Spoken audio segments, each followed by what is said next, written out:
예레미야 17장 11절 한 절만 우리 함께 읽읍시다.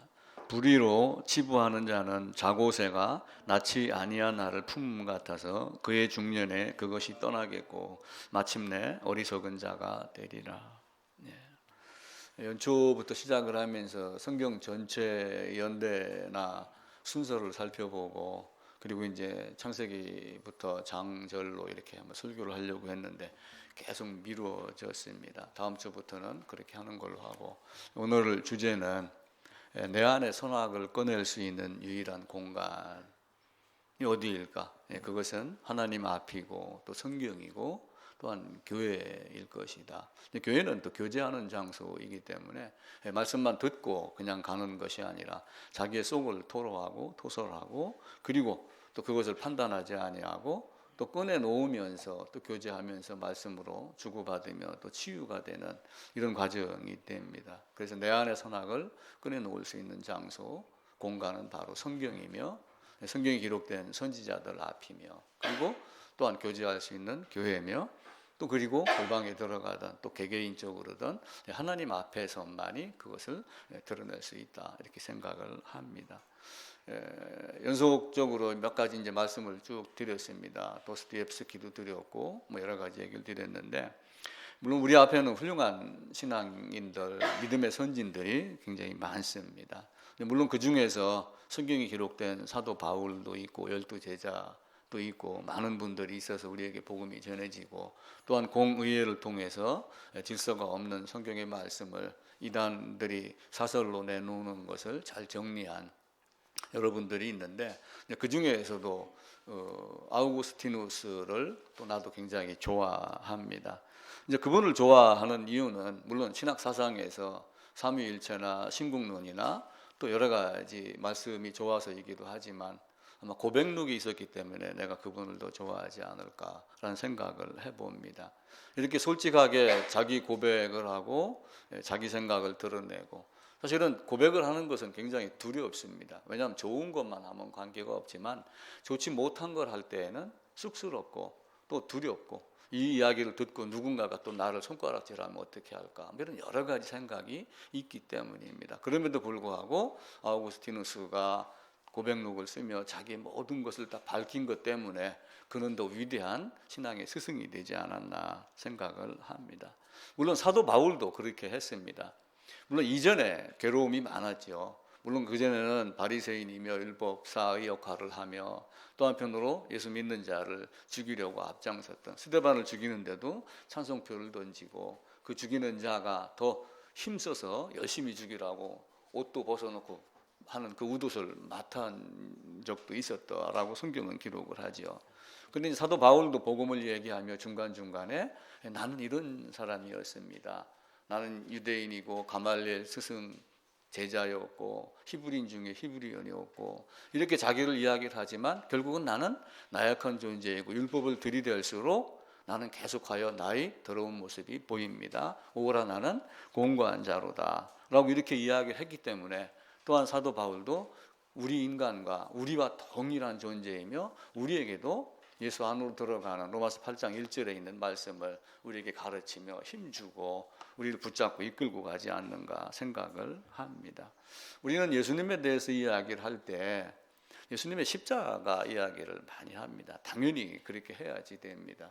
그런데 우리가 십자가라고 말만 하지만 사실은 그 잡히고 유다가 내가 있는 곳, 주님이 있는 곳 아는 그 장소에서 잡으러 오기까지 기다리며 기도하였던 모습, 끌려가면서 채찍맞고 침 뱉음 당하고 뺨 맞고 눈 가리워서 누가 때렸는지 알아봐 쳐봐라 라고 하는 어떤 그 아주 묘한 이런 수치도 당했고 많은 것들을 당했던 그 조롱, 욕설, 모욕, 욕 이런 것들을 받은 것까지도 우리가 기억을 해내야지 됩니다. 그래서 우리가 우리의 삶을 고백을 하는 것은 주님이 당한 어떤 고초, 고난보다 덜 부끄럽습니다.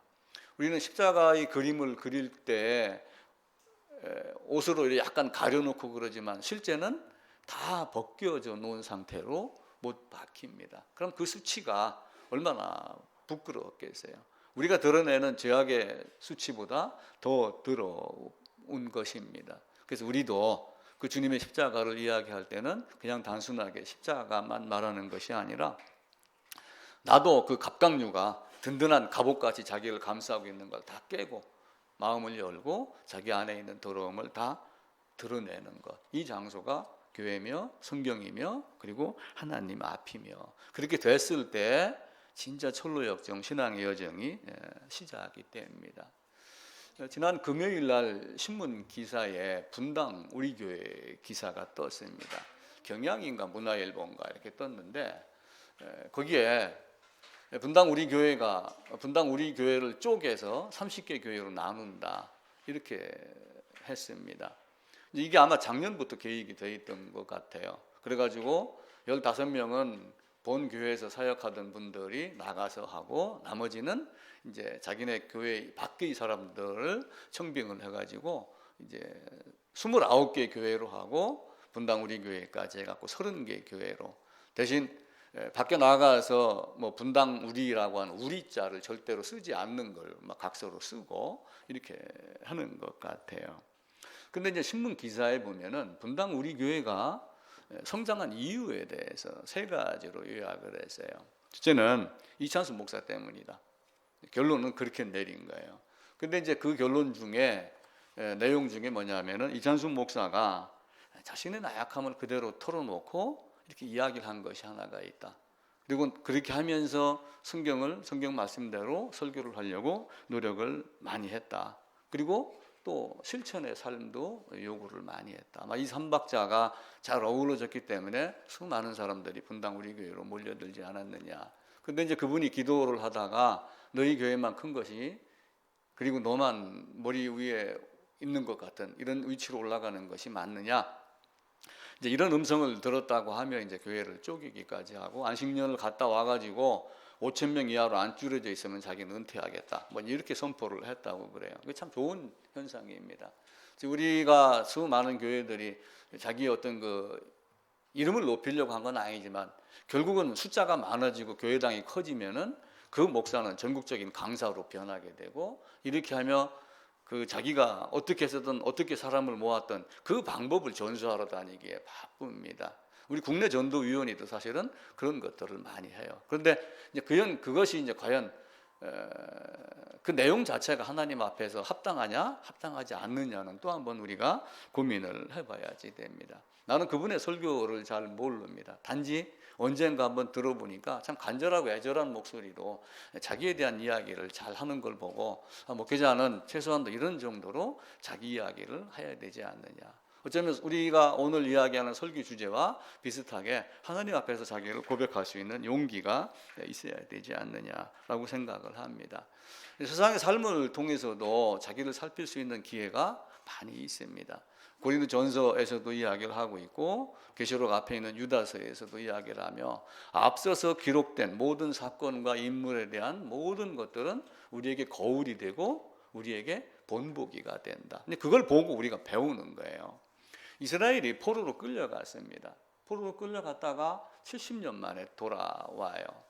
그러니까 솔로몬이 왕이 된 해가 790년도인가 돼. 790년도인가요? 예, 700? 확실히 갑자기 생각이 안 나네요. 760년도인가? 아마 그 정도 됩니다. 그런데 포로로 끌려갔다가 와가지고 이들이 어떤 현상이 일어나냐면은 또 이방인 여인과 결혼을 하고 이방인 여인들을 따라서 우상을 따라가는 이런 일들이 일어나게 됩니다. 그러니까 말라기 바로 앞의 마지막 선지자 느헤미야가 그 이야기를 할 때 누구를 갖다가 사례를 드냐 하면은 솔로몬 970년. 제가 착각했습니다. 솔로몬을 이야기를 들어요. 너희 앞에 있었던 이스라엘 왕 솔로몬도 너희와 같이 범죄하지 아니하였느냐라고 이야기를 하며 솔로몬에 대한 이야기를 합니다. 솔로몬이 나름대로 다윗의 아들로 많은 것들을 부여받고 성전도 건축하고 그랬지만 후세들에게 그런 이야기가 오르락 내리락 할 줄 꿈엔들 생각을 했겠어요? 안 했겠죠. 우리의 삶도 마찬가지입니다. 우리가 잘못 살면 후세들도 그렇게 이야기를 합니다. 알미니우스가 그런 얘기를 들을 줄 누가 알았겠어요? 그죠? 펠라기우스가 지금 우리들 입에 오르내릴 줄 어떻게 알았겠어요? 970년에 왕이 돼가지고 몇 년 안 되다가 말년에 어떻게 되세요? 늙어서 여인들에 따라가지고 우상을 따라갔던 그 모습을 500년도 400년도 후에 그 뒤에 사람들이 봐라 솔로몬 이렇게 범죄하지 않냐라면서 느헤미야가 그 사례를 들었을 때 솔로몬이 그 말을 하늘에서 듣고 있었다면 가슴을 치며 아마 더 깊은 눈물을 흘렸지 않았을까 생각을 합니다. 세상에서 이런 말이 있어요. 진귀한 보물은 쉽게 구해도 연인의 마음을 얻기는 어렵다. 우리 하나님 말씀도 마찬가지입니다. 세상에 나가서 하나님 앞에 이런 것 저런 거 구하고 어떤 종교적인 행사 이런 걸 많이 할 수는 있지만 사실은 하나님의 마음을 얻고 너희는 먼저 그 나라와 그의 의를 구하라 라고 하는 그 안에 들어가기가 얼마나 힘이 드는지 낙타가 바늘길 통과하는 것만큼 어렵다. 그런데 하나님으로서는 다 할 수 있다 이렇게 이야기를 합니다. 그래서 우리는 늘 무엇을 먼저 해야 되냐면은 먼저 그의 나라와 그의 의를 구하는 건 당연한데 그 앞서서 회개라고 하는 것이 전제가 돼야지 돼요. 그 회개는 결국은 뭐예요? 나는 이렇습니다. 그래서 지난주에 그 도스토옙스키 얘기를 드린 거예요. 5분의 연속 시간. 자칫 잘못해서 자기의 어떤 그 용기 아닌 용기로 정부를 뒤집기 위해서 반체제 운동을 하다가 감옥에 갔다가 사형 언도를 받고 사격 5분 전 이러다가 자기의 삶을 깨닫고 감옥에 가서 죽음의 집의 기록이라는 책을 쓰면서 세상 모든 사람들이 다 껍데기로 뭔가를 싸고 있더라. 그런데 가만히 들여다보니 그 껍데기 속에 뭐가 있는 거가 자기에게 보이기 시작을 했고 결국은 내 눈에 보이는 그것이 그 사람의 것이 아니라 나의 것이다 라고 하는 것을 깨달은 겁니다. 그래서 우리는 항상 그래서 그것을 하나님 앞에 성경을 읽으며 또 교제하는 장소에서 그걸 계속해서 꺼내놓고 이야기를 해야지 돼요. 근데 잘 안 합니다. 안 하는 이유는 무엇일까요? 꺼내놓으면 말이 많기 때문에 그래요. 그걸 꺼내놓으면 맞아요. 나도 이랬습니다. 평양 대붕에는 사람이 많이 모이고 소리질러 기도한 것이 문제가 아니에요. 작은 것 콩알 만한 것 하나까지도 나도 이렇게 더러운 존재입니다. 한 사람이 그 이야기를 했었을 때 아 그래 저는 그랬어? 하고 돌아서서 쑥덕거린 게 아니라 나도 그랬습니다. 나도 그랬습니다. 라고 하면 전부 다 죄악을 토설해냈기 때문에 대부흥회가 시작이 된 거예요. 근데 지금은 어떻습니까? 우리가 그런 얘기를 하면은 뒤에서 수군거리는 것이 혹시 있을까 봐 두려워서 꺼내놓지를 않아요. 그게 안 되면 골방에서라도 꺼내놓아야지 돼요. 그런데 설령 그런 사람이 있다 할지라도 우리는 그것을 꺼내놓는 것이 정상적인 성경 말씀으로 교제하는 겁니다. 그래서 우리가 교통한다 이런 이야기를 많이 하잖아요. 그 교통한다는 얘기는 하나님과 나와의 대화도 문제 있지만 성도와 성도 간의 사이에서도 자기 속을 드러내놓고 하나님 말씀으로 치료받고 치유받고 그리고 감사하고 하는 이 모든 것이 다 포함이 된 거예요. 그 예수님이 그런 말씀을 하셨어요. 몸은 죽여도 영혼은 능히 죽이지 못하는 자들을 두려워하지 말고 오직 몸과 영혼을 능히 지옥에 멸하실 수 있는 일을 두려워하라. 그럼 우리가 두려워할 자는 뭐예요? 옆에 사람이 두려운가요? 그런 사람들은 무시하고 살아도 됩니다. 그럼 우리는 여러 사람들 앞에서 자기를 드러낼 때 그 사람을 의식하는 것이 아니라 하나님 앞에서의 모습으로 나는 이렇습니다. 나는 정말 이렇게 어려운 존재입니다. 사도 바울이 그런 이야기를 하면서 나는 공고한 자로다. 율법을 들이댈수록 내 죄가 자꾸 드러만 납니다. 율법이 임한 것은 범법함, 죄가 더하게 하려 하며 라고 하는 건 죄를 더 짓게 하려는 것이 아니라 죄가 더 드러내게 하려 함이라 라고 하며 오라 나는 곤고한 자로다 라고 얘기했던 거. 성경 말씀에는 곤고한 자로다 이렇게만 끝냈겠지만 실제 교통하는 그 자리에서는 여러 것들을 이야기하지 않았겠어요? 그래서 우리는 그것을 보고 남을 판단하고 이간질하고 수군거리고 이렇게 하는 사람이 있을지라도 우리는 하나님 앞에서 자기를 드러내는 모습이 돼야지 됩니다. 근데 우리가 몇 주간 계속 얘기했던 바리새인들, 재물 많은 청년들 다 어떻게 했어요? 나는 내가 이렇게 이야기를 해요. 그러니까 예수님이 무슨 얘기를 하냐면은 누가복음 18장에 가면은 아예 단도직입적으로 이야기를 합니다. 저 바리새인은 아니고 이렇게 딱 단도직입적으로 저 바리새인은 아니고 그러면서 멀리 서서 바라봤던 세리를 하나님이 인정을 해요. 근데 그 장면에서도 네게 있는 걸 팔아갖고 다 가난한 자를 줘라. 그럼 재물 많은 청년의 재물은 재물이 아니라고 그러죠. 돈, 금부치 이런 것들이 아닙니다. 그 사람 마음속에 가지고 있는 알량한 자기 생각, 자기 권위, 자기 지혜, 자기 생각 이런 모든 것들을 하나님은 다 갖다가 버려라 이렇게 이야기를 하는 거예요. 근데 이제 아닌 것을 긴 것 같이 여기고 사는 거예요. 사실은 제가 싫어하는 새가 한 마리 있었다고 얘기했던 거 기억나세요? 어떤 거였어요? 앵무새였어요. 앵무새는 남의 말 흉내를 잘 냅니다. 사람 말을 할 줄 알아요. 근데 흉내내는 말을 해요. 참 바보 같죠? 물고기도 그런 게 있습니다. 낚시를 하다 보면은 한번 물었다가 빠져나갔는데 그 낚싯밥에 도로 걸려요. 물고기도 어리석습니다. 새도 마찬가지예요. 그래서 새가 머리가 좀 작습니다. 뭐 독수리도 보면 새 머리는 조그맣고 날개는 크고 그러죠. 그래서 제대로 생각을 못하고 허황된 생각을 하고 바로 잡지 못하는 사람들을 향해서 새대가리다. 예전에는 그렇게 이야기를 많이 했어요. 그럼 새대가리 같은 사람들이 많이 있는 거예요. 근데 그 새 중에 똑똑한 새가 누구냐면은 앵무새입니다. 근데 앵무새가 흉내를 내니까 사실은 문제가 되는 거예요. 근데 앵무새 말고 싫어하는 새가 또 하나 있어요. 제가 무슨 새일까요?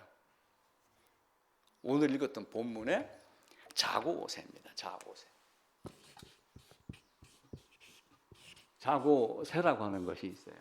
예레미야 17장 11절에 있는 내용입니다. 이 새는 자기가 낳지 아니한 알을 품어요. 그러니까 이제 자연인들 보면은 가끔 자연인들의 생활을 가지고 이제 MBN 나는 자연인이다 해서 이렇게 보여줘요. 그런데 가끔 보면은 닭이 달걀을 산속 아무데나 낳기 때문에 조그만 둥지를 만들어 놓고 거기다가 뭘 집어넣냐면 골프공을 집어넣어요. 그럼 골프공이 달걀인 줄 알고 그 안에 들어가서 골프공을 품기도 하고 거기다 달걀을 낳고 그렇게 합니다. 근데 어떤 닭은 두세 마리가 그게 자기 알인 줄 알고 막 싸워요. 골프공을 가지고. 엊그저께는 그 내용이 나오더라고요. 하나님이 먹지 말라고 하는 새는 여러 종류가 있어요. 레위기 그 11장에 보면 이제 그 젓가락장이라고 그래서 먹는 이야기가 11장에 많이 나오거든요. 박쥐도 먹지 마라, 올빼미도 먹지 마라, 뭐 이런 얘기가 쭉 나옵니다. 근데 이제 그 중에 가증한 새가 거기에 기록되지 않았지만 자고새라고 하는 거예요. 그래서 이 자고새를 제가 어떤 의미로 해석을 했냐면은 자기가 낳지 아니한 것, 내 새끼가 아닌데 내 새끼인 줄 알고 착각을 하고 있는 거야. 바꿔 얘기하면은 내 거가 아닌데 내 것으로 착각을 하는 거야. 나는 모르고 있는데 나는 알고 있는 것 같이 여기는 거야. 나는 거듭나지 않았는데 거듭난 자로 알고 있는 거야. 나는 교회 다녔잖아. 그래서 내가 장로잖아.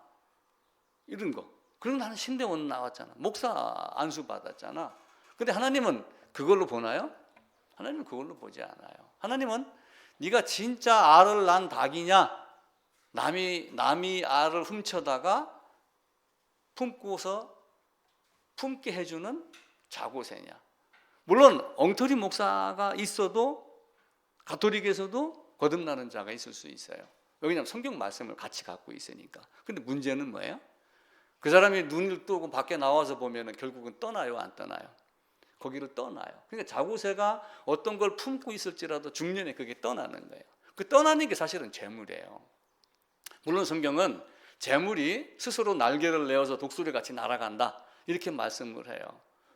죄인의 재물은 의인을 위하여 쌓인다 이렇게 말씀도 합니다. 그런데 실제 얘기하는 그 재물은 돈이 아니고 자기가 알고 있는 자기 지식, 자기 생각 이런 것들이에요. 그래서 선지자 에레미야가 불의한 방법으로 재산을 모은 자들에게 17절에 이야기를 합니다. 11절에서 17장 11절에서. 근데 그 불의로 모았다는 얘기는 결국은 뭐예요?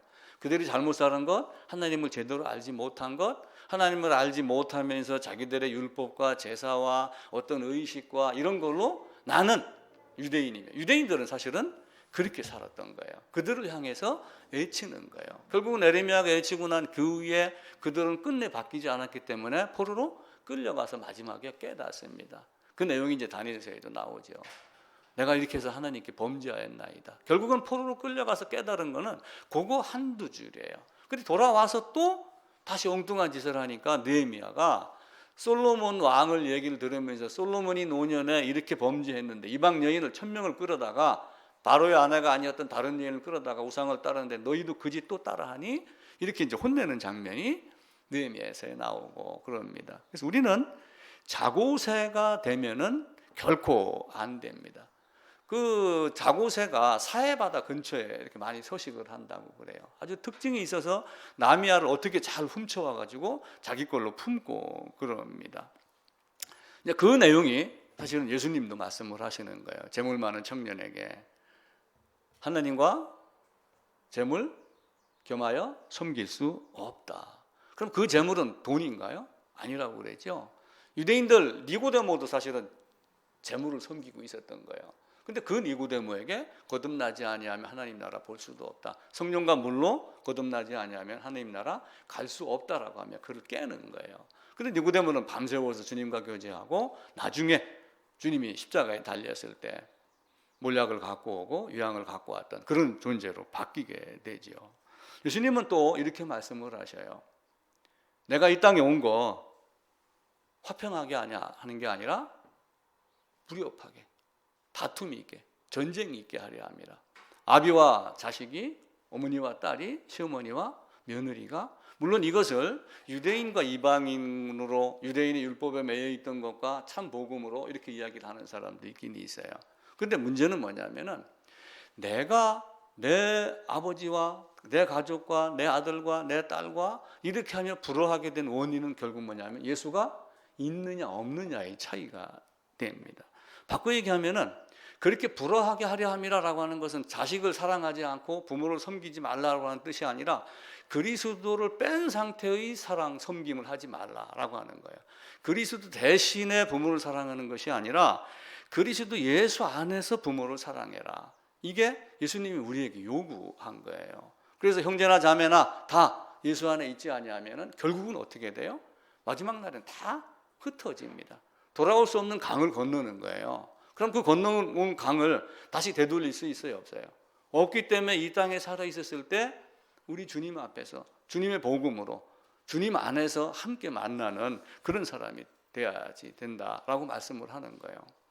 예수님을 이제 모친 마리아와 동생들이 찾아왔습니다. 제자들이 이야기를 해요. 밖에 당신의 어머니와 동생들이 있다. 그때 예수님이 뭐라고 그랬어요? 누가 내 어머니이며 내 동생들이냐 이렇게 이야기를 했어요. 사실은 그때 당시에 동생들은 형이라도 예수를 믿지 아니하였더라 이렇게 이야기를 하죠. 그런데 나중에 그 사람들이 어떻게 바뀌어요? 사도행전 1장에 가면은 마음을 같이하여 기도하기 힘쓰는 자로 바뀝니다. 그 한 줄에 사도행전 1장 14절인가 한 줄에 예수님이 말씀하셨던 수많은 성경의 말씀 내용, 40일간 가르쳤던 내용, 그걸 다 깨달음이 있었다는 것이 증명이 되는 거예요. 하나님 안에서는 헬라인이나 유대인이나 종이나 자유자나 모든 사람들이 다 차별이 없어요. 오직 복음 하나로 예수 안에서 그리스도 예수로 하나가 됩니다. 에베소서에서는 이렇게 말씀을 하셔요. 이제는 전에 멀리 있던 너희가 예수 안에서 그리스도의 피로 가까워졌다. 그러니까 예수 안에서 부모 형제를 만나지 못하면 그 육신의 부모 형제도 결국은 어떻게 돼요? 결국엔 갈라지고 결국에는 죽음을 슬퍼하고 우리가 여기 마음속으로는 우리 어머니 교회 다녔으니 좋은 곳으로 갔습니다. 이렇게 말을 한다 할지라도 실제는 아닐 수가 있다라고 하는 거예요. 그래서 너희가 그리스도 예수 안에서 부모를 사랑하고 예수 안에서 먼저 만나는 것 이걸 생각을 해야지 돼요. 저도 늘 우리 자식들에게 그렇게 이야기를 합니다. 부모 자식이라 할지라도 하나님 앞에서는 다 개별입니다. 연준이도 마찬가지예요. 그래서 엄마의 신앙이 아빠의 신앙이 자식에게 잘 전달되도록 해야지 돼요. 근데 그게 쉽지가 않아요. 각 개개인에게 어떤 때 어떤 장소 어떤 사건으로 하나님 앞에 나올지는 우리는 모릅니다. 그래서 늘 기도하고 그렇게 하는 거예요. 부자와 나사로의 비유를 보면은 그 부자를 재물로 여기겠어요? 아니죠. 하나님을 멀리하고 거부했던 것, 그 가난한 심정은 세리와 같이 멀리 있어서 나는 죄인입니다 라고 얘기했던 것으로 바꿔 이야기를 하면은 부자와 나사로의 이야기가 쉽게 이야기가 됩니다. 그러니까 내 가족과 내 집안과 모든 형제 자매와 이것과 우리 주님의 복음과의 가치를 놓고 한번 보세요. 어느 것이 더 중하겠어요? 내가 먼저 거듭나야지 됩니다. 그러니까 철로역정이 1부, 2부에 보면 1부가 뭐예요? 생명을 찾아가지고 먼저 기독교가 떠납니다.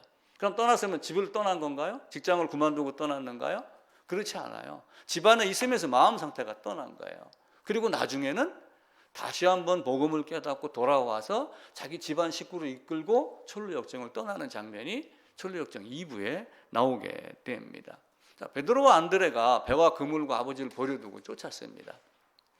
그럼 예수님을 따랐으면은 배와 그물을 버렸다는 얘기는 칼로 찢어놓고 갔다는 얘기예요? 배 그물 잡을 때, 고기 잡을 때 혼자 잡나요? 그렇지 않아요. 그물 당기는 사람이 있어야 되죠. 지금은 모터가 있어갖고 스위치만 누르면 그물을 당길 수가 있어요. 옛날에는 사람이 직접 하지 않으면 안 됩니다. 그걸 다른 사람에게 맡겨놓고 가치를 놓고 봤을 때, 우선순위를 놓고 봤을 때 내가 주님을 먼저 따르는 것이 맞다라고 하고 따르는 거고, 그리고 돌아와서 자기 집에서 거주하며 그리고 장모도 돌보았습니다. 야고보와 요한도 아버지를 버려두고 예수님을 따랐습니다. 그러면 부모를 팽개쳤나요? 아니에요. 그 야고보와 요한, 세베대의 아들의 야고보와 요한의 어머니가 나중에 어떻게 했어요? 예수님을 찾아와가지고 내 아들 둘 중에 하나는 우편에 하나는 좌편에 앉게 해주세요 라고 이야기한 것을 보면은 버리고 떠난 것이 아니에요. 요한복음 21장에 베드로가 나는 고기 잡으러 가노라 라고 하고 갔습니다. 그럼 그 배는 누구 배였겠어요? 빌린 건가요? 자기 배일까요? 저는 자기 배라고 봅니다. 배를 부시고 가지 않았어요. 요한복음 4장에 수가성 여인이 등장을 해요. 수가성 여인이 주님을 만났습니다. 주님과 이야기를 주고받다가 네 남편이 있냐 없냐, 다섯이다 아니다 이렇게 하다가 그리스도가 오면은 근데 내가 그야 라고 했었을 때 그의 눈이 띄어졌죠. 그러다가 수가성 여인이 물동이를 버려두고 동네로 달려갔습니다. 그럼 물동이를 버려뒀으면은 물동이를 깬 걸까요? 그렇지 않죠. 아마 다시 와갖고 물동이에다 물 길어서 가지고 갔을 겁니다. 버렸다는 의미는 깨 부수고 찢어버리고 배를 물속에 가라앉힌 것이 아니고 가치관을 따라서 어떤 것을 먼저 따랐느냐라고 하는 것을 우리가 살펴봐야지 됩니다. 그런데 자고새는 그렇게 하지 아니하고 남의 것을 내 것 같이 여긴 거예요. 성경을 109절을 암송을 했다고 그럽시다. 그럼 그것이 복음인가요? 그렇지 않죠. 자고새는 착각을 하고 있는 거예요.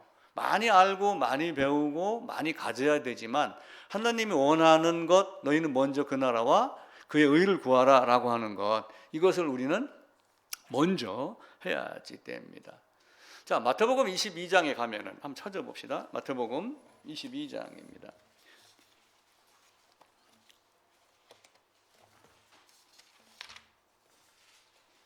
혼인잔치에 대한 이야기가 나와요. 22장 1절입니다. 천국은 2절 마치 자기 아들을 위하여 혼인잔치를 베푼 어떤 임금과 같으니, 종들을 보내어 청한 사람들을 혼인잔치에 오라 하였더니 오기를 싫어하거든. 누가 오기를 싫어했을까요? 유대인들이에요.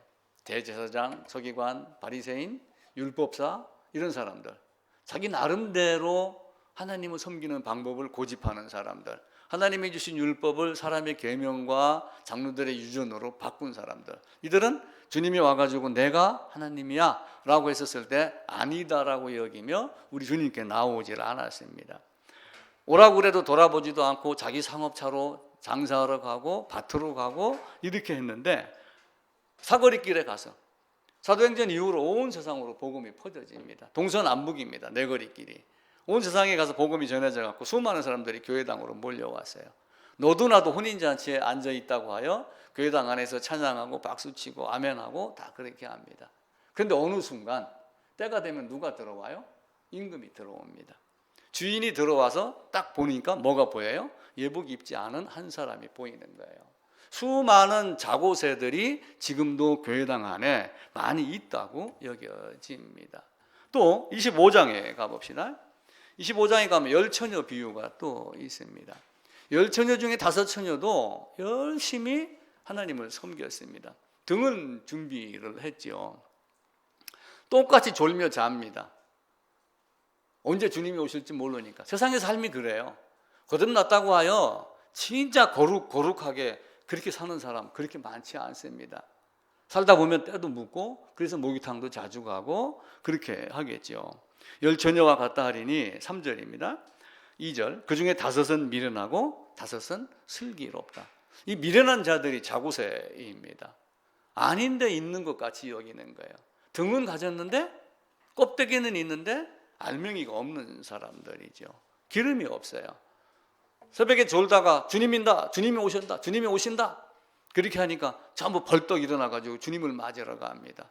그런데 막상 등불을 들고 나가려고 그러니 주님 앞에 어떤 모습이어야 돼요? 기름이 없는 걸 그제서 깨닫는 거예요. 내가 품은 게 내 새끼 알이 아니고 내가 낳은 알이 아니고 옆에서 훔쳐오고 남이 거고 내 것 아닌 걸 가지고 내 것으로 여기고 살았던 거예요. 그러다가 마지막 순간에 어떻게 해요? 너희 갖고 있는 기름을 좀 팔라. 가서 파는 자에게 사라. 파는 자가 팔까요? 그때 당시에? 이미 물건 팔러 갔다가 장사꾼은 지나간 다음입니다. 살 수 없다는 걸 이야기를 하는 거예요. 하나님은 우리에게 이 혼인잔치 예복 입지 않은 자와 입은 자, 입지 않고 혼인잔치에 자리 석상에 앉아있으면서 먹고 마시고 즐기다가 주인이 왔었을 때 예복 없는 자로 들통이 나는 자, 이 자고새와 같은 자들이 이 땅에도 있을 거라 생각을 합니다. 또한 등불을 들고 주님을 똑같이 기다리지만 기름이 없는 등만 가진 자, 기름을 함께 가진 자가 이 땅에도 있을 겁니다. 물론 세상의 교회도 마찬가지일 거예요. 세상의 교회도 정말 슬기로운 여자같이 등과 기름을 다 가진 그런 5 처녀와 같은 사람들로 가득 차 있으면은 얼마나 좋겠습니까마는 세상의 교회, 지상교회가 사실은 현실과는 많이 다르지요. 복음이 없는 것은 결국은 멸망합니다. 그래서 형제 자매 다 어떻게 하라는 거예요? 예수 안에서 만나기를 소망하고 그들을 위해서 기도하고 그렇게 됐었을 때 감사한 것이 됩니다. 나도 목회를 한다고 나와 있지만 끝내 내 자식들이 돌아오지 않는다면 숨을 거두는 그 시점에 얼마나 마음이 아프겠어요. 물론 또 그렇게 그것이 계기가 돼서 내가 죽고 난 이후에 우리 아이들이 더 큰 신앙으로 뿌리를 내릴지 그것도 나는 모릅니다. 단지 함께 한 피를 갖고 내 안에서 나왔기 때문에 그들을 위해서 기도하고 바르게 신앙을 찾아야지 된다. 함께 모여서 예배 드리지 못하지만 유튜브 이건 너희들 위해서 녹화하는 거니까 철저하게 빠짐없이 보고 기도하고 성경 말씀도 찾아봐라. 남의 것으로 흉내를 내는 이런 모든 것들은 다 없애야지 됩니다. 그런데 하나님은 참 묘해요. 그런 5 처녀, 미련한 5 처녀에게 예복 입지 않은 사람에게 진적이 와가지고 너는 왜 예복이 없어? 이게 예복이 하고 나눠주고 이렇게 하지 아니하고 마지막 순간에 나타나서 너는 왜 예복이 없어? 이렇게 하셨을까? 이거 참 문제입니다. 그래서 하나님의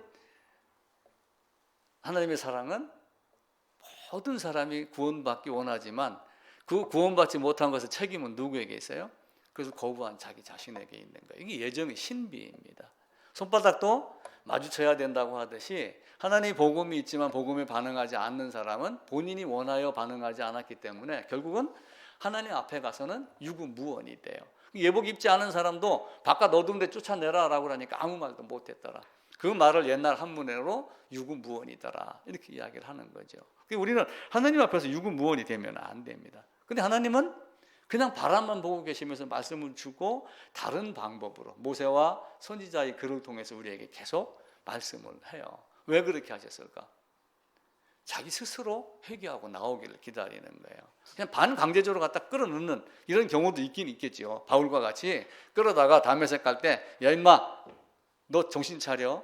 너는 큰일 할 사람이야. 이렇게 하면 바꾸는 사람도 있지만 한편으로는 오랜 기간 동안 기다리면서 내 스스로 자기 걸 내려놓고 하나님 나는 세리와 같이 멀리 서서 나는 죄인입니다. 나는 저렇게 바리새인과 같이 이것도 했고 저것도 했고 이거 다 못했습니다. 그냥 나는 죄인일 뿐입니다. 이 얘기를 이제 기다리는 거예요. 참 오묘하신 하나님입니다. 이왕이면 반강제적으로라도 그냥 하면 되는데 그게 쉽지가 않죠. 그래서 우리는 예수 안에서 예수님이 주신 복음, 그 복음이 나의 복음이 되도록.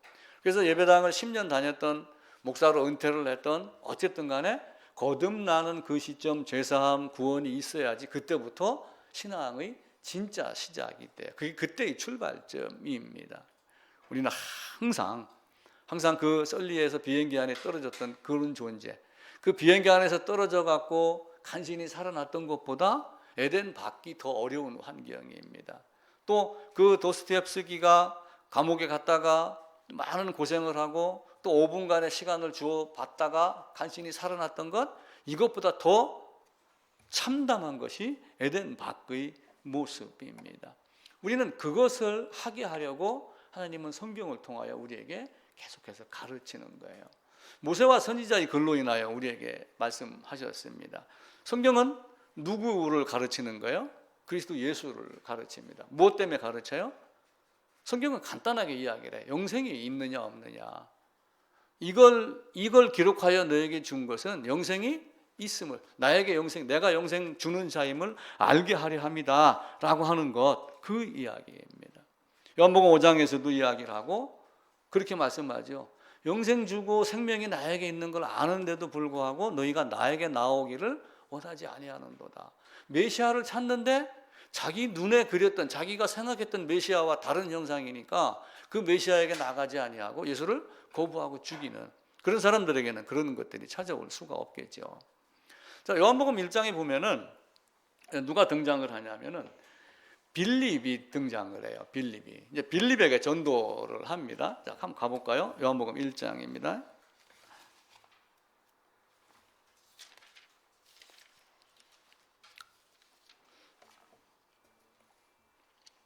이제 40절부터 볼게요. 제자 해갖고 베드로, 안드레, 야고보, 요한이 이제 불려내는 장면이 나옵니다. 그 다음 43절입니다. 이튿날 예수께서 갈릴리로 나가려 하시다가 빌립을 만나 이르시되 나를 따르라 해갖고 이제 빌립이 따르기 시작을 합니다. 그런데 빌립은 안드레와 베드로와 한 동네 베세대 사람이라 라고 하며 이미 어떤 그 말씀의 교제가 있었음을, 또 마음의 상태가 비슷했음을 알 수 있으며, 그러면서 바로 주님을 따랐던 그 심령의 상태를 말씀을 합니다. 그런데 빌립이 그 주님을 만나고 나서 즉각 누구를 찾아가냐면은 자기 친구 나다나엘을 찾아가요.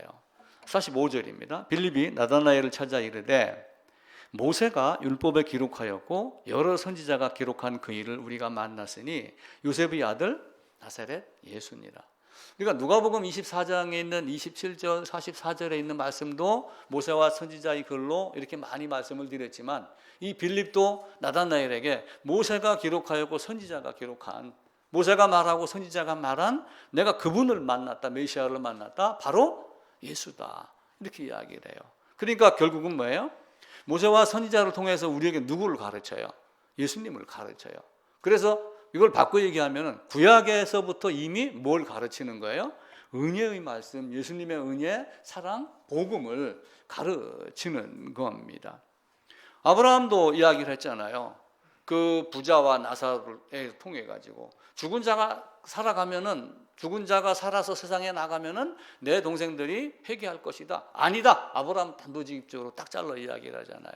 모세와 선지자들에게 듣지 아니하면은 죽은 자가 살아서 가더라도 듣지 아니할 것이다. 중요한 건 뭐예요? 하나님이 직접 말씀하여 모세와 선지자들에게 주신 그 말씀과 말씀의 내용입니다. 그런데 모세와 선지자가 지금 여기 없어요.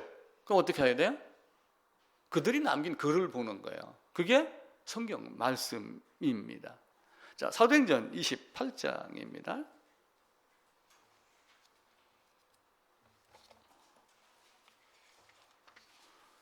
사도행전 28장으로 끝납니다. 그러니까 이제 사도행전 29장을 쓰자 해갖고 이제 액트 29 이런 얘기들을 많이 하고 그러죠. 그럼 사도행전 28장 이후에 전 세계로 복음이 퍼져갑니다. 그 중간에서 또 계속 확장이 되고 나가 있죠. 어떤 걸 가지고 했을까요? 바울이 자기 생각을 말했을까요? 성경을 가지고 했을까요? 23절입니다. 그들이 날짜를 정하고 그가 유숙하는 집에 많이 오니 바울이 아침부터 저녁까지 강론하여 하나님의 나라를 증언하고 모세의 율법과 선지자의 말을 가지고 예수에 대하여 권하더라. 그러니까 사도 바울도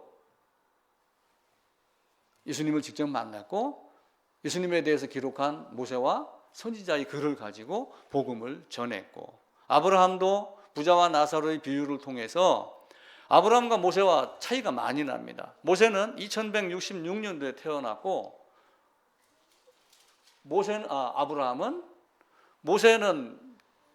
1446년도에 80세였으니까 거꾸로 올라가면은 한 1500 몇 년쯤 되겠죠. 그죠? 한 5, 600년 차이가 납니다. 아직 태어나지도 않은 모세와 선지자들의 이야기를 미리 꺼내며 그들이 기록한 것을 보고 듣고 배워라 라고 말을 합니다. 그 얘기는 무슨 얘기냐면은 모세와 선지자들이 기록한 예수님을 아브라함이 이미 만났고 알고 있다는 것을 성경은 증거를 하는 겁니다. 근데 그 말씀이 우리 귀에 직접 들어와요? 잘 들어오지 않아요. 모세와 선지자로 이야기를 해도 잘 들어오지 않습니다. 유대인들의 나음이 무엇이냐? 말씀이 유대인으로부터 납니다. 이렇게 이야기를 하지만 유대인들의 마음속에는 하나님이라고 하는 메시아라는 개념은 아주 강하게 박혀 있어요. 근데 메시아가 어떤 방법으로 올 거다라고 하는 것도 대략은 알고 있습니다. 처녀 잉태도 되고 또 오셔가지고 죄 사함하는 것도 압니다. 그런데 예수는 아니었어요. 왜? 자기들이 보기에 꼬락서니가 메시아 같지 않았기 때문에 그래요. 하나님은 그런 애적인 걸로 보는 것이 아니라 마음에 있는 것으로 보게 하는 거죠. 그래서 이사야서 6장 9절에 보면은 그 이야기를 해요. 너희가 보아도 깨닫지 못하고 들어도 깨닫지 못할 것이다. 왜 그래요? 이 마음에서 뭔가 계산을 하고 보는 거예요. 이분이 메시아다라고 해서 메시아를 받으면 됩니다. 그런데 동방의 박사들은 그를 찾아갔지만 유대인들은 거부하고 죽이기로 작정하고 결국은 죽였습니다. 이미 마음속에 자기가 생각해 놓은 자기만의 틀, 훔쳐온 알인 어떤 형상이 있기 때문에 예수님이 이 땅에 와도 그것을 받아들이지 못했던 거예요. 우리들의 신앙이 그것을 따라가면 안 됩니다. 우리는 새 예루살렘에 대한 소망을 두고 가지만 그 유대인들이 보지 못했던 것, 그 유대인들 중에서 톱으로 켬을 당하고 고난당하고 그렇게 하면 메시아 때문에 그리스도 예수로 말미암아 그 복음으로 말미암아 죽임당하고 죽음당한 그들의 믿음을 따라서 가야지 돼요. 그 믿음이 정말 쉽습니다. 근데 한편으로는 너무 어렵습니다. 구약의 성도들은 죽었을 때 믿음으로 죽었습니다. 그럼 실제 약속을 받았어요? 받지 못했어요? 실제 약속은 아직 못 받은 거예요. 믿음으로 소망을 둔 상태로 죽은 거예요. 그럼 그들이 믿음의 소망을 따라 죽었는데 그 죽음이 완성이 그 소망의 성취가 언제가 돼요? 언제 이루어져요? 종말의 때죠. 그죠? 근데 성경은 이렇게 이야기를 해요. 히브리서 한번 가봅시다. 히브리서 11장입니다.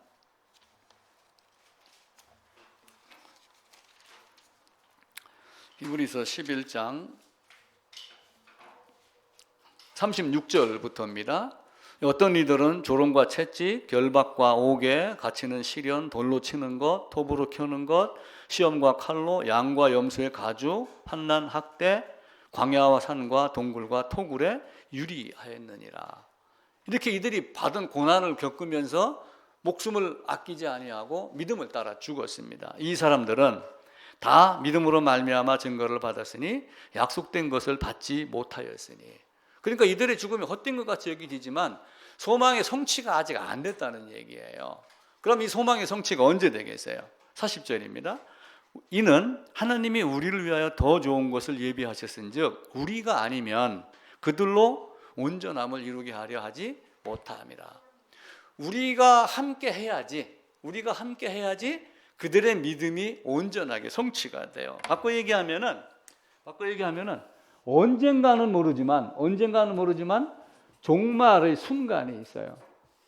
데살로니가서 있는 대로 언젠가는 모르지만 하나님이 공중으로 우리를 끌어올려서 새 예루살렘으로 들어가게 하는 날이 있습니다. 그 날이 돼야지 이때 당시에 이 이전에 혹은 이때 당시에 어떤 고난을 받고 죽은 자, 약속은 아직 받지 못하였지만 믿음을 가지고 죽은 자, 이들이 믿음이 성취가 되는 날이 있어요. 이 성취가 누구로 말미암아 돼요? 우리로 말미암아 된다. 왜냐하면은 왜 우리로 말미암아 돼요? 로마서 11장에 있는 대로 이방인의 수가 차서 그 이방인의 수가 다 차면은 어떻게 돼요? 자, 고기 잡으러 갑니다. 배가 만선되면 돌아와요, 안 돌아와요? 쉽게 생각합시다. 고기를 잡으러 갔어요. 야, 만선이다, 돌아가자 하고 돌아옵니다. 지금은 참 좋습니다. 한 명을 타도 버스가 떠나요. 옛날에는 어떻게 했어요? 대충 찰 때까지 기다렸어요. 그냥 빈 차로 가면 손해니까. 옛날 70년대 80년대 다 그렇게 했습니다. 그래서 차장 아가씨가 오라이 하고 손 때릴 때까지 운전수가 기다리고 그랬어요. 때가 돼서 이방인의 수가 다 차면은 이 신비를 우리가 모르기를 원치 아니한다. 로마서 11장에서는 그렇게 말씀을 하셔요. 자, 우리가 이제 카톡에다가 시간에 대한 이야기를 엊그제 드리고 이제 내일 또 드립니다. 일터에 가게 되면은 어떤 내용이 있냐면은 마태복음 한번 가볼게요. 마태복음 20장입니다. 품꾼 이야기가 나와요. 품꾼 이야기. 이제 이스라엘은 우리가 이제 시계가 이렇게 있으면은 이게 12시도 되고 24시도 되고 그래요. 이게 이제 06시가 되면서 이렇게 출발을 합니다. 근데 이스라엘 밤은 오후 6시부터 이게 이제 18시 개념이 되죠. 18시부터 다음 날 해 뜰 때까지가 밤 시간이에요. 낮 시간은 거의 동일합니다. 유대인이나 우리나. 아침 06시부터 다음 저녁 18시까지가 돼요. 자, 한 데나리온이 한 하루 품삯이에요. 한 데나리온이 하루 품삯인데 20절 3절입니다. 제3시에 나가보니 또 제6시와 9시에 또 제11시에도 이렇게 하며 시간에 대한 개념을 이야기를 해요. 그런데 11시가 몇 시냐면 오후 5시예요. 오후 5시고 오후 6시에 일이 끝납니다. 직장에 노가다를 다닙니다. 아침 9시부터 가가지고 저녁 5시까지 죽어라고 일을 하는데 4시 30분에 온 친구한테도 일당 10만 원. 아침부터 와서 일한 친구도 일당 10만 원. 그럼 아침부터 일한 친구가 마음이 상하겠어요? 안 상하겠어요? 마음 상하죠? 왜 쟤는 나보다 늦게 왔는데? 이렇게 하면 따집니다. 근데 주인이 뭐라고 그래요? 이렇게 주는 것도 내 마음이야. 지금이 오후 5시 개념이에요. 시기라면은. 우리 주님이 2000년 전에 말세의 때가 돼서 오셨다라고 그러지만 그 말세의 기준이 언제인지는 우리 모릅니다. 지금 오후 5시인데 오후 6시에 곧 마감이 돼요. 이방인의 수가 차면은 오후 6시가 끝나는 거예요. 그때가 언제인지는 아들도 모르고 아버지만 압니다. 그게 돼야지 믿음으로 먼저 죽었던 많은 사람들이 소망이 성취가 되는 시점이 이루어집니다. 그 이방인의 충만한 수가 들어오기까지 이 신비를 너희가 알지 못하기를 원하지 아니한다. 로마서 제가 한번 찾아서 읽겠습니다. 11장 25절입니다.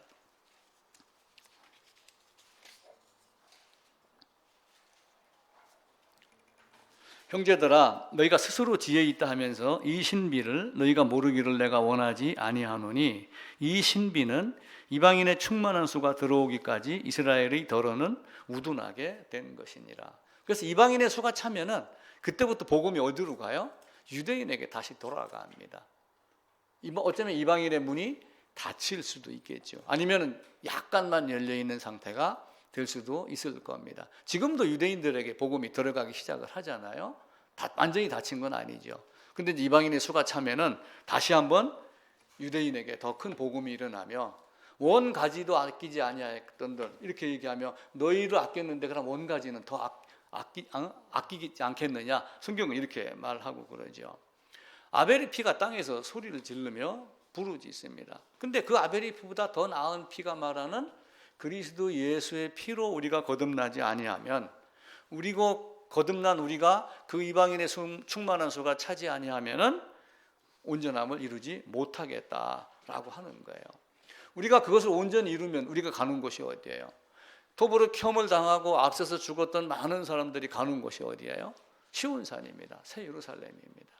그게 이제 히브리서에 그 히브리인들의 어떤 그 고난에 대한 것들을 복음을 이야기를 하고 복음 중에서도 힘써 피 흘리기까지 싸워라라고 얘기를 하면서 시온산에 대한 이야기를 합니다. 히브리서 12장입니다.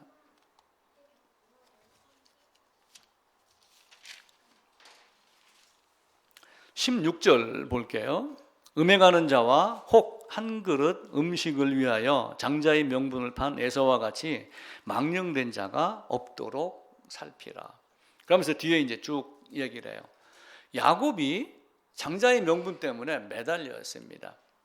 우리는 가죽 옷을 입히고 야곱이 교활하다 이렇게 이야기를 하지만 에서는 망령되게 하나님의 장자의 고난을 하찮게 여겼지만 야곱은 그렇지 않았어요. 죽기 살기로 장자의 고난을, 장자의 명분을 찾기를 매달려 있습니다. 그런데 이 장자의 명분을 받은 사람들이 가는 곳이 어디예요? 22절입니다. 너희가 이룬 곳은 시온산과 살아계신 하나님의 도성인 하늘의 예루살렘과 천만 천사와 하늘에 기록된 장자들의 모임과 교회와 만민의 심판자이신 하나님과 및 온전하게 된 의인의 영들과, 이렇게 하며 그 시온산, 이삭이 갔던 그 번제드리러 갔던 모리아산, 시온산, 다윗산, 이 얘기를 해요. 시온산은 흙과 돌멩이로 만들어진 산이 아니에요.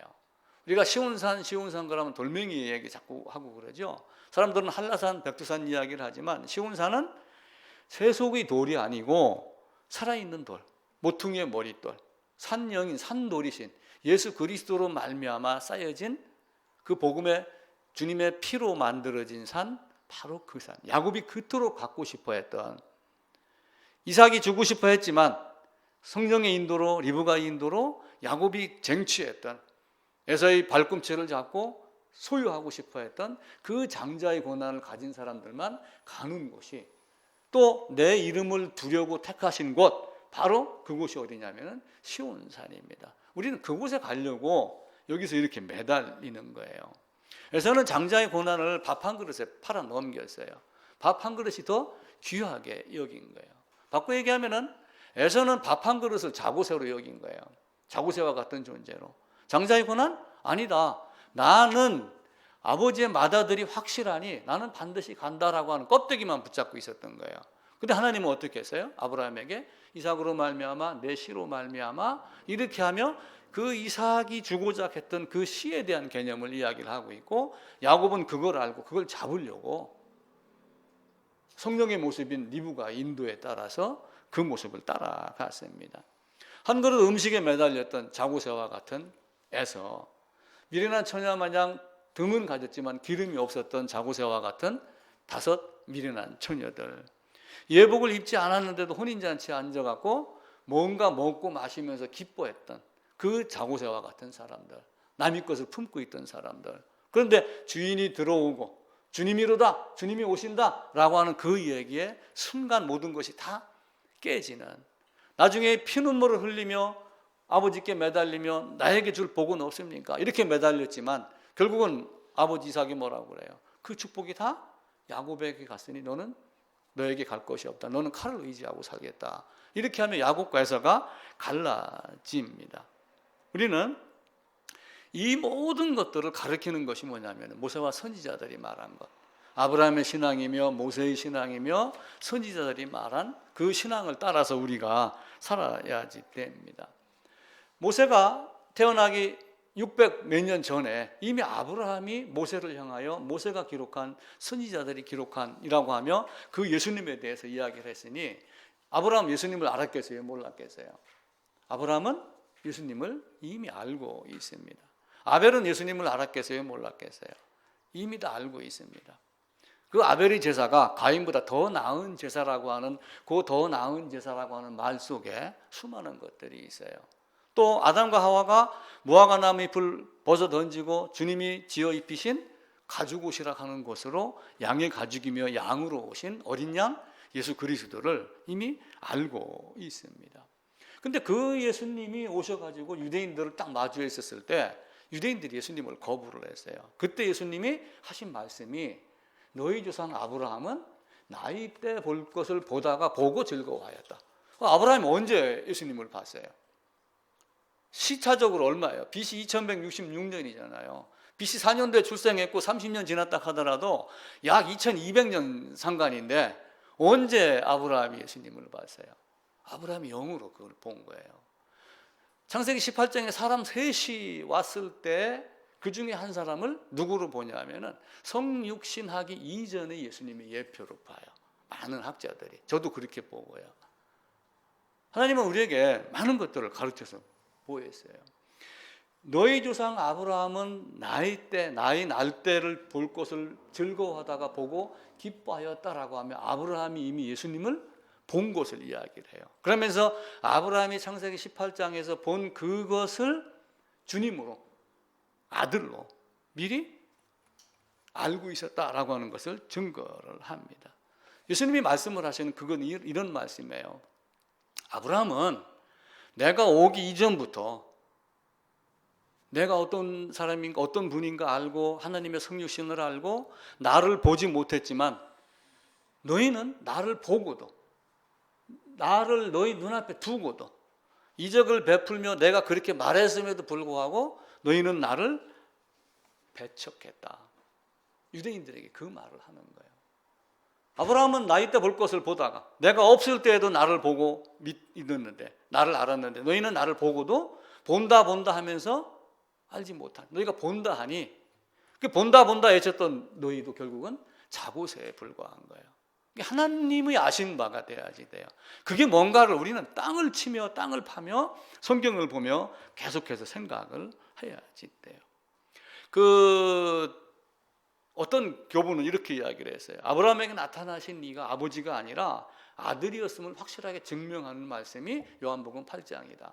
나이 때 볼 것을 보다가 보고 즐거워하고 기뻐하였다라고 하는 이것은 아브라함이 창세기 18장 1절에서 봤던 세 사람 중에 한 사람이 아버지가 아니라 아들의 예수의 모습이었다. 이렇게 보는 거예요. 아브라함은 믿음의 조상입니다. 아브라함은 선지자입니다.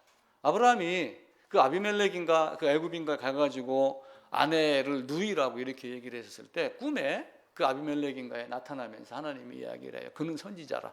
손대지 말라. 이렇게 이야기를 해요. 아브라함도 족장이며 선지자입니다. 예수님도 삼중직이 있죠.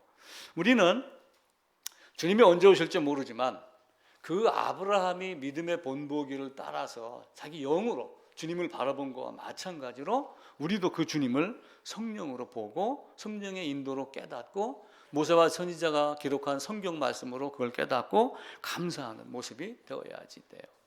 이삭의 희생에 우리는 예수님인 줄 압니다.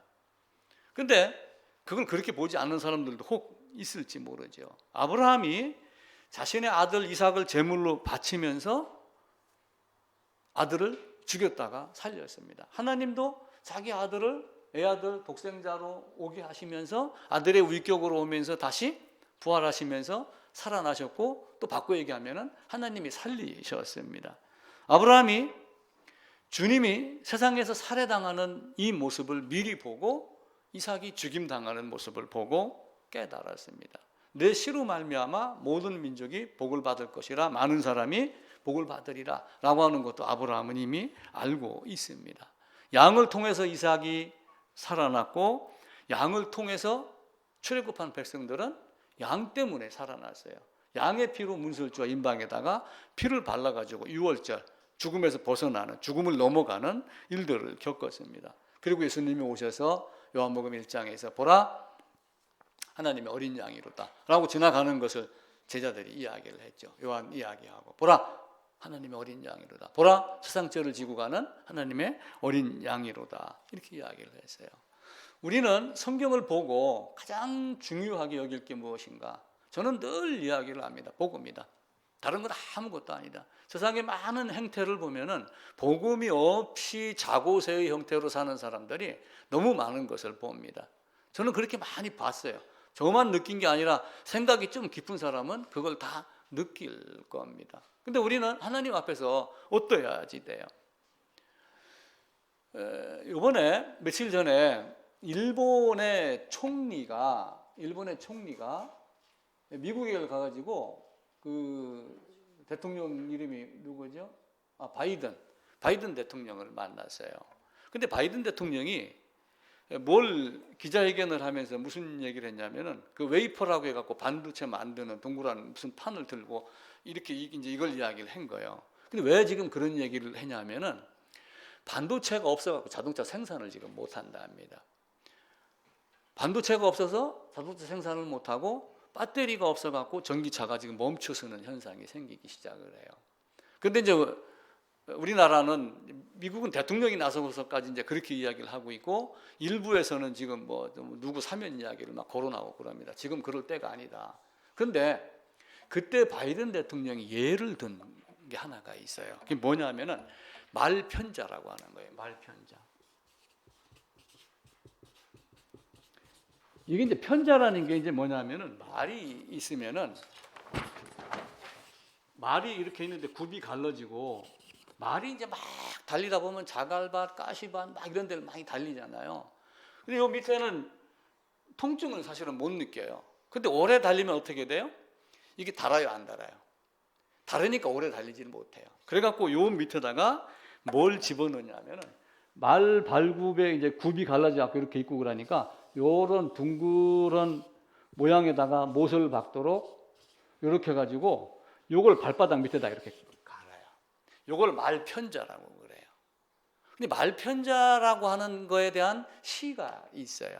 근데 거기서 한 구절을 이용을 했는데 인터넷 들어가서 제가 찾아보니까 어떤 내용이냐면은 말편자는 있는데 여기에 박을 못이 없어서 말편자를 박지 못했구나. 이렇게 이야기를 해요. 말편자는 준비가 되어 있습니다. 그런데 박을 못이 없으니까 어떻게 돼요? 박지 못했다. 그러니까 말편자를 박지 못했으니까 말이 달릴 수 있어요, 없어요? 시를 한번 제가 읽어볼게요. 못 하나가 없어서 말편자를 잃었네. 말편자가 없어서 말을 잃었네. 말이 달릴 수 없으니까 말을 잃은 걸로 표현을 한 거예요. 말이 없어갖고 전쟁에서 싸울 군인 기사를 보내지 못했네. 기사를 못 보내니까 전투에서 패했네. 전투에 패해가지고 왕국을 잃었네. 못 하나가 없어서 전부 다 잃었네. 되는 거예요. 우리가 예복 그러면 아주 간단하게 생각을 하고 교회 직분이나 교회 다닌 숫자, 횟수나 뭐 이런 많은 것들로 이야기를 하잖아요. 근데 성경은 그렇지 않아요. 혼인잔치에 수많은 잔치를 베풀어 놓고도 마지막 순간에 예복 있어 없어? 이렇게 냉정하신 하나님이에요. 네가 품고 있는 게 남이 거 훔쳐다가 품은 자고새야? 아니면 진짜 네 거야? 그걸 묻는 거예요. 많은 것들을 우리가 우리 주위에 지금 준비를 하고 있어요. 성경도 우리나라 성경과 같이 이렇게 질 좋은 성경이 없어요. 외국 가보세요. 그렇지 않습니다. 근데 복음이 없으니까 깰 수가 없는 거예요. 복음으로 시작돼서 문을 열어야지 철로역정 길을 가는데 그게 없는 거예요. 못이 없으니까 성경이 많으면 뭐예요? 설교가 많이 떠들어오면 뭐예요? 수많은 지리부도가 있어갖고 성서 지도가 있으면 뭐예요? 주석이 있으면 뭐예요? 다 알으면 뭐합니까? 못이 없는데 네가 내 아들이냐 아니냐 성경은 이걸 묻는 거예요. 우리는 성경 앞에서 냉철해야지 돼요. 에이 그 예배당에 다녀갖고 나도 세례 받았는데 성경은 그 세례를 요구하는 게 아니에요. 지금 수많은 사람들이 뭐 물세례 주고 세례교인 몇 명이다 따지고 그러는데 성경은 그 세례를 이야기하는 게 아니에요. 나는 받을 세례가 있으니 내가 받을 세례를 네가 받을 수 있느냐? 주님이 그래 물으면서 나와 같이 세례 받아라. 바울을 통해서 로마서 6장에서 이야기를 하잖아요. 그 세례가 있는가 없는가? 못 하나가 없어 말편자를 잃었네. 다 잃었네. 못 하나 때문에. 마지막에 예복이 없으면 하나님은 내가 너를 도무지 알지 못하노라. 이렇게 이야기를 해요. 그때 유구무원이 돼요. 왜냐하면 왜 유구무원이 돼요? 자기 마음을 자기가 알기 때문에 그래요. 속이지를 못하는 거예요. 그 앞에서 변명할 거리가 없는 거예요.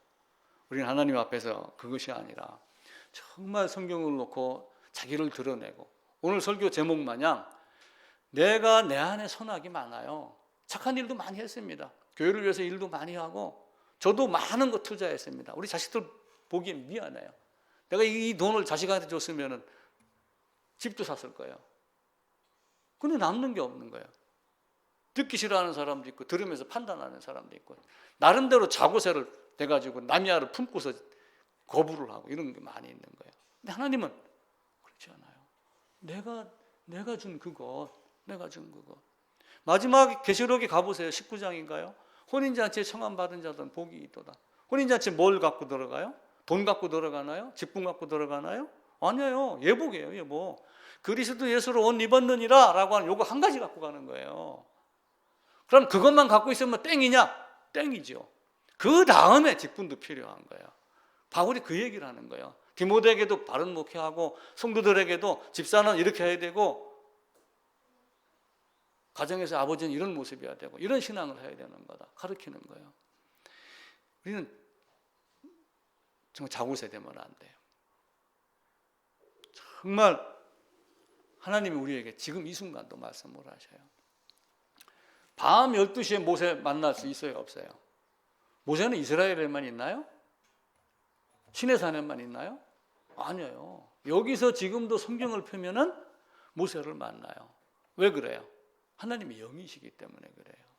하나님은 영이기 때문에 물리적 거리가 없어요.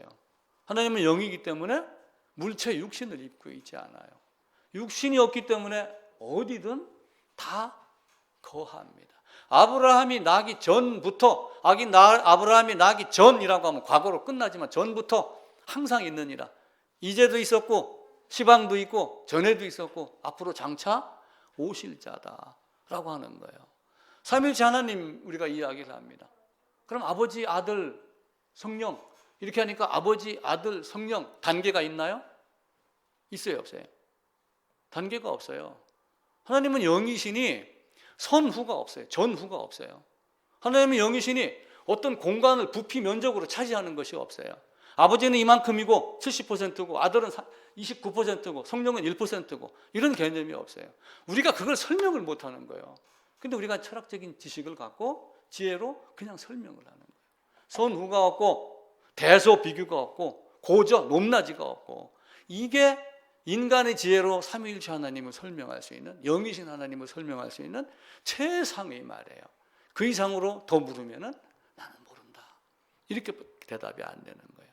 그 영이신 하나님이 이절에도 계셨고 시방도 계시고 장차 오실 자고 그래서 우리는 그 하나님을 지금 여기서 만날 수 있는 거예요. 편재하신 하나님이에요.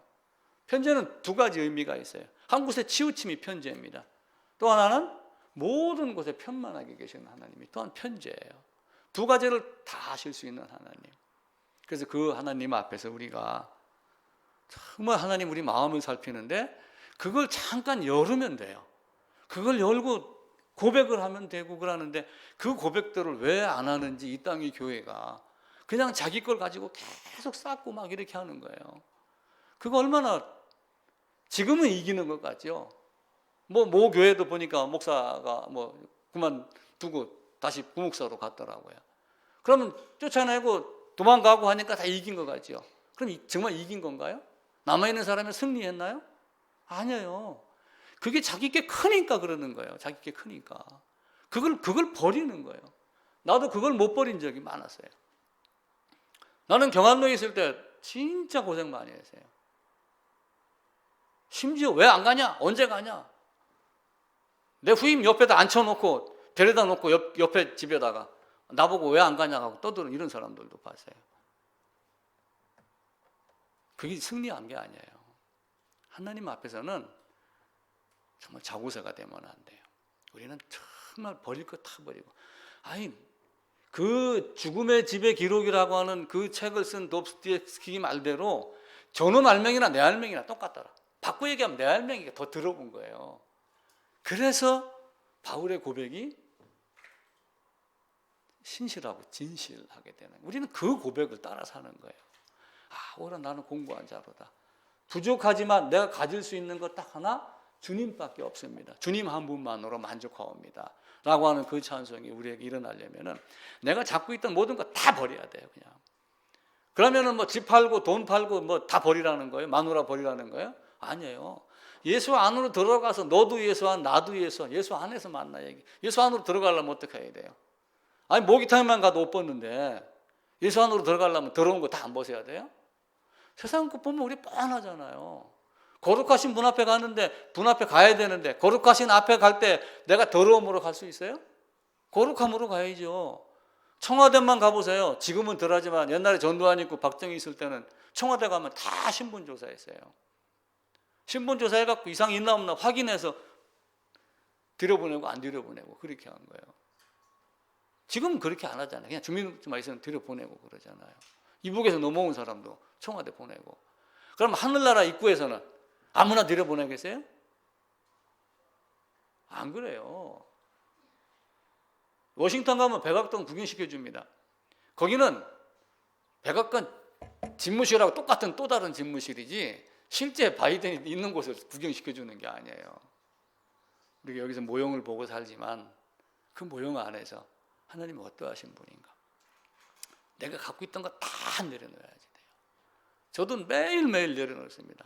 목사로 설교를 하지만 나는 목사도 아니고 그냥 하나의 성도로서 순간 잘못하면 나도 나락으로 떨어지는 존재. 훗날 내 자식들이, 다른 사람들이 느헤미야 선지자 말했던 대로 봐라, 이스라엘 왕 솔로몬을 따라서 너희도 범죄하느냐? 너희 조상 이스라엘 그 왕 솔로몬도 이렇게 범죄했는데 너희도 그렇게 하느냐? 라고 했던 그 사람들이 붙잡고 있었던 그 남의 알, 이것 우리가 다 버리고 우리 주님이 주신 순수하고 순전한 것, 신령한 것, 그것만 사모하는 모든 분들이 되기를 부탁을 드립니다. 다음 주는 구약성경 39권 순서입니다. 다 순서 암송하고 오셔야 돼요. 제가 질문합니다. 저도 가끔 까먹고 그러는데 순서 꼭 기억하시고 다음 주부터 권별로, 장별로 이렇게 한번 찾아서 보겠습니다.